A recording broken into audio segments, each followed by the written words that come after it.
5 قسم کے بیہودہ خاوند۔ اگر کسی مرد سے پوچھا جائے 5 قسم کے بیہودہ خاوند کون سے ہوتے ہیں تو وہ کہے گا صاحب عقل کے ناخن لیجیے بلا خاوند بھی کبھی بیہودہ ہوئے ہیں۔ بیہودگی کی عادت تو صرف بیویوں کے حصے میں آئی ہے، اور اگر کسی عورت سے یہی سوال کیا جائے تو جواب ملے گا صرف 5 ہی کیوں، 5000 قسم کے بیہودہ خاوند کیوں نہیں؟ اس لیے بہتر ہوگا یہ سوال کسی سے نہ کیا جائے، بلکہ کسی حیل و حجت کے بغیر فرض کر لیا جائے کہ 5 قسم کے بیہودہ خاوند ہوتے ہیں اور پاکستان و ہندوستان کی ہر ریاست میں پائے جاتے ہیں۔ بیہودہ خاوند کی پہلی سماعت ان افراد پر مشتمل ہے جو اپنے کو خاوند کم اور نادرشاہ دورانی زیادہ سمجھتے ہیں۔ بیوی کے حقوق و احساسات کو بے درسی سے مچلنا ان کا شیوا ہوتا ہے۔ انہی کے بارے میں ایک شاعر نے نادر شاہ درانی سے ان کا موازنہ کرتے ہوئے کہا ہے، وہ قتل عام کرتا تھا یہ قتل خاص کرتے ہیں، وہ دنیا کو ڈراتا تھا یہ بیوی کو ڈراتے ہیں۔ ان کا باوا آدم وہ خاوند تھا جس نے بیوی پر رعب جمانے کے لیے اپنی پالتو بلی کو ذبح کر ڈالا تھا، اور جس نے گربا کشتن سوال اول ایسے مزنحیکہ خیز مقولے کو ایجاد کیا تھا، میری دانستہ میں وہ بیوی جو ایسی خاوند سے مرغوب ہو گئی تھی ضرورت سے زیادہ بزدل تھی، شاید اسے اختلاج قلب کے دورے پڑتے تھے، ورنہ اگر اس میں ذرہ بر بھی ضرورت ہوتی تو وہ خاوند سے کہتی بلی مار چی مار۔ صاحب اگر آپ اتنے ہی بہادر ہیں تو اسی خنجر سے جس سے آپ نے بلی کی گردن اڑا دی ہے شیر کا سر کاٹ لائیے، شیر افون کا خطاب پائیے۔ دوسری قسم کے بیہودہ خاوند وہ ہیں جو بیوی کو جسمانی لحاظ سے کمزور اور ذہنی اعتبار سے ناقص العقل سمجھتے ہیں۔ انہیں شاید اس بات کا علم نہیں کہ موجودہ سائنس نے ثابت کر دیا ہے کہ صنف نازک عورت نہیں مرد ہے۔ مثال کے طور پر عموماً مردوں کی عمر عورتوں سے کم ہوتی ہے، بہت کم عورتیں گنجی ہوتی ہیں، یا کم سے کم ان کے سراس حد تک گنجے نہیں ہوتے جتنے مردوں کے ہوتے ہیں۔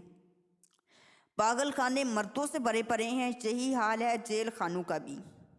مردوں کی نسبت عورتیں سردی اور گرمی زیادہ برداشت کر سکتی ہیں، ان کا اعصابی نظام اس قدر پائیدار ہوتا ہے، سانس جٹھانی اور خاوند کی جلی کی سننے کے باوجود ان کا دماغی توازن برقرار رہتا ہے۔ انہیں آئے دن زہر کا پیالہ پیش کرنے کے بعد تاکید کی جاتی ہے کہ اسے پینا ہوگا۔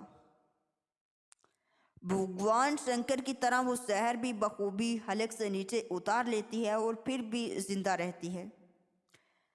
جتنا ایک پاکستانی بیوی کو سنانا یا سہنا پڑتا ہے، خاوندوں کو اس سے بھی نصف سننا یا سہنا پڑے، تو ان سے 50% اپنا دماغی توازن ہی کھو بیٹھی۔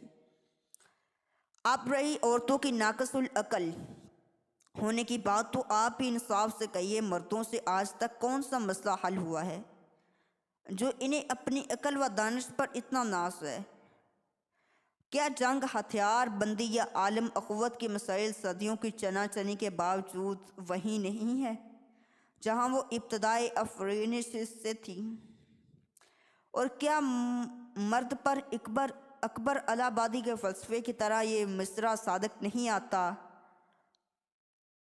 ڈور کو الجھا رہا ہے اور سرا ملتا نہیں، ڈور کو الجھا رہا ہے اور سرا ملتا نہیں۔ بیہودہ خاوندوں کی تیسری جماعت میں وہ لوگ شامل ہیں جو اپنی بیویوں کو اپنے ہمسایوں کی بیویوں سے موازنہ کر کے یہ ثابت کرنے کی کوشش کرتے ہیں کہ ان کی بیویاں اول درجے کی پھور اور شاہل واقعہ ہوئی ہیں، اور اگر وہ بطور کلرک یا معلم ذلیل و خوار ہو رہے ہیں تو اس مصیبت کی تمام ذمہ داری ان کی بیویوں پر عائد ہوتی ہے۔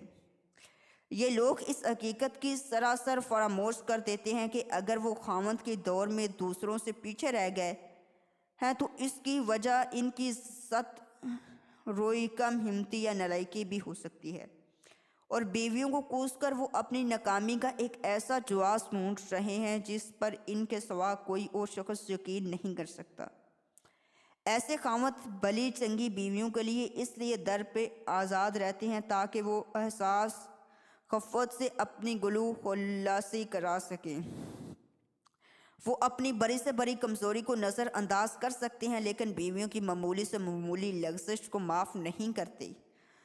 یعنی انہیں اپنی آنکھ کا شتیر نظر نہیں آتا لیکن بیوی کی آنکھ کا تنکا بھی کانٹے کی طرح کھٹکتا ہے۔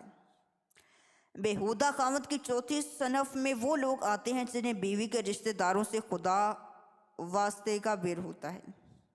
یہ کم صرف سے کم صرف دوست کی خاطر وہ مدارت کر سکتے ہیں لیکن سسرالی رشتہ دار جب ان کے یہاں آتے ہیں تو ان کا خون خشک ہو جاتا ہے، چہرے پر ہوائیاں اٹھنے لگتی ہیں۔ یہ اپنے ہر فعل سے سسرالی مہمان کو یقین دلانے کی کوشش کرتے ہیں کہ وہ بیگانہ نہیں بیگانہ ہے۔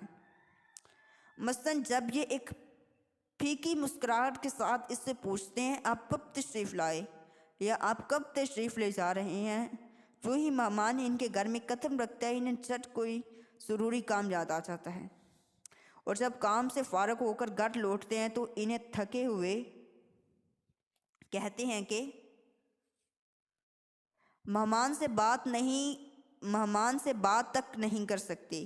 اگر بیوی شکایت کرتی ہے تو وہ مہمان کے ساتھ بڑی بے رخی سے پیش آ رہے ہیں تو پنجے چاڑ کر اس کے پیچھے پڑ جاتے ہیں۔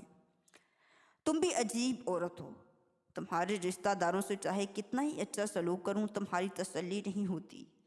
تم جو چاہتی ہو تمہارے معمولی سے معمولی رشتہ داروں کو بھی سر آنکھوں پر بٹھایا جائے، مگر وہ اس قابل بھی تو ہو۔ انہا برے آئے رئیس کہیں گے، بات کرنے کی تو تمیز نہیں اور پھر آتے اتنی مکروہ کہ خدا کی پناہ۔ کل تمہارے ماموں کا داماد میرے ٹوتھ برش سے دانت صاف کر رہا تھا۔ لا حول ولا قوت، بد مذاقی کی حد ہو گئی، لعنت بھیجو ایسے رشتہ داروں پر۔ بیہودہ خاوند کی پانچویں جماعت میں ان لوگوں کا شمار کیا جا سکتا ہے جو مختصر سے مضمون کو پڑھ کر سیکھ پا ہوں گے یا جن کا رد عمل یہ ہوگا یہ مضمون ضریر کسی رن مرید خاوند نے لکھا ہے، یا شاید وہ بیویوں کو ایجنٹ کم بخت کو خاوندوں پر اتنے سنگین الزام تراشتے ہوئے شرم نہیں آئی۔ خاوند ہونے کے باوجود خاوند کی ناک کٹوا دی۔ ان حضرات کی خدمت میں عرض ہے، آج جب کہ وطن میں قریب ہر ایک ستون مذہب سیاست تہذیب گر چکا ہے، سارے جہان سے اچھا ہندوستان ہمارا، پاکستان ہمارا صرف ایک ستون کے سہارے کھڑا ہے اور وہ ستون ہے ہندوستانی یا پاکستانی بیوی۔ آج بھی اگر خود غرضی کی تیز تند آندھی میں ایک چراغ جل رہا ہے تو وہ ہے آپ کی بیوی۔ اس لیے اگر آپ مضمون نگار نے خاوندوں کی بجائے بیویوں کی طرف داری کی ہے تو اس نے کسی قسم کی بیہودگی کا ارتکاب نہیں کیا۔